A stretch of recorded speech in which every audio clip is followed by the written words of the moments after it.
भर में बांस की खेती को प्रमोट करने जा रहे हैं।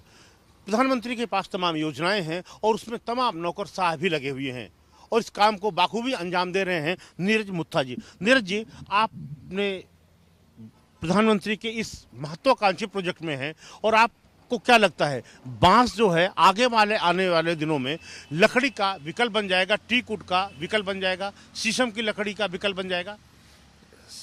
Yes sir. सर ऐसा है, बैम्बू में अगर अपन ने सही नीतियाँ अपनाई गवर्नमेंट ने, तो बैम्बू के लिए बहुत बड़ा स्कोप, बैम्बू इंडस्ट्री के लिए बहुत बड़ा स्कोप है। अगर अपन बैम्बू इंडस्ट्री इंडिया और इंडियन बैम्बू इंडस्ट्री और चाइना बैम्बू इंडस्ट्री कंपेयर करें, तो आज चाइना की बैम्बू इंडस्ट्री ऑलमोस्ट $65 बिलियन का कंट्रीब्यूशन देती है उनके जीडीपी में। वहाँ के इंडिया देती है अराउंड $1 और $2 बिलियन। आज चाइना में कम से कम 1 से 2 करोड़ रोज़गार उत्पन्न हुए हैं बैम्बू इंडस्ट्री के कारण। तो स्कोप बहुत ज़्यादा है और इंडिया में सबसे हाईएस्ट बैम्बू प्लांटेशन है। तो अगर जैसे त्रिपुरा स्टेट ने सही नीति अपनाई बाय सेटिंग अप ए बैम्बू पार्क में हमारी एक यूनिट है जहाँ पे हम बैम्बू वुड बनाते हैं। ये बैम्बू से बना हुआ वुड है और इससे जो भी प्रोडक्ट आप वुड से बना सकते हो ये इस बैम्बू वुड से बनता है। अभी इसी कारण और भी 1-2 छोटी छोटी एंसिलरी यूनिट हमारी यूनिट के बाजू में आई जो हमारा वेस्टेज यूज़ करते हैं। जैसे एक यूनिट अगरबत्ती बनाती है हमारी वेस्टेज से, एक यूनिट एनर्जी पैलेट बनाते हैं। तो इससे सबके जो बैम्बू से प्रोडक्ट बने हैं वो इकोनॉमिकल हो गए और हम वर्ल्ड मार्केट में इसको इकोनॉमिकल रेट में हम बेच सकते हैं। तो इसी से बैम्बू का उत्पन्न, बैम्बू की इंडस्ट्री इंडिया में बढ़ेगी।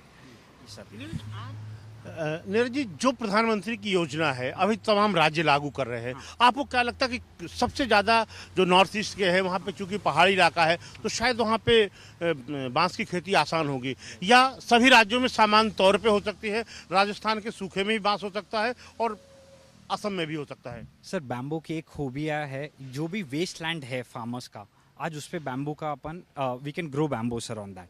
तो एक ही है क्या, जिधर भी बैम्बू ग्रो हो उधर एक इंडस्ट्री का रहना ज़रूरी है। तो अपन को इंडस्ट्री को और सही नीतियाँ अगर गवर्नमेंट ने अपनाई तो और इंडस्ट्रीज आएगी और फार्मर्स को ऑटोमेटिकली वो मार्केट मिल जाएगा एक। तो उनकी जो भी वेस्ट लैंड है वहाँ पे बैम्बू अगर उन्होंने ग्रो किया, कहीं भी रो ये वहाँ पे बैम्बू ग्रो हो सकता है और इंडस्ट्री मिलने से फार्मर्स को रेडी मार्केट मिल जाएगा। आपको क्या लगता है कि जिस तरह आपने कहा कि अब बैम्बू को आपने ट्री से ग्रास में कर दिया, इसलिए आपकी हर्डल दूर हो गई, आपको लगता है कि अगर ये आपका प्रमोशन होता है तो पोल्यूशन की एक बहुत बड़ी समस्या खत्म हो जाएगी? जो पेड़ों को काटना पड़ता है फर्नीचर के लिए वो भी एक समाधान हो जाएगा उसका। और प्रधानमंत्री जी ने आप लोगों से बातचीत में ये बात कही भी कि अगर आप उठा देते हैं तो हमारे पेड़ कटने बंद हो जाएंगे। सर ये एकदम सही है। बैम्बू वुड जो है ये एक 21st सेंचुरी का टिम्बर है जिसे हम रेफर करते हैं। इससे अभी फ़िलहाल जो भी टीक वुड का अपन टीक वुड बोलो, शीशम वुड या मैंगो वुड, जो भी इसका काटते हैं और इससे जो प्रोडक्ट्स बनाते हैं ये सब अपन बैम्बू वुड में शिफ्ट कर सकते हैं। इससे सब प्रोडक्ट्स इको फ्रेंडली होएंगे, एनवायरनमेंट को बेनिफिट होगा। तो मैं ये समझता हूँ क्या बैम्बू वुड अगर अपन ने मेन स्ट्रीम कंस्ट्रक्शन में यूज़ करना शुरू किया तो इसके कई सारे फ़ायदे हैं एनवायरमेंटली ऑल्सो। बहुत बहुत धन्यवाद नीरज जी। Thank you. खबरों के निष्पक्ष विश्लेषण के लिए सब्सक्राइब करें Jantantra TV and press the bell icon. Never miss any update.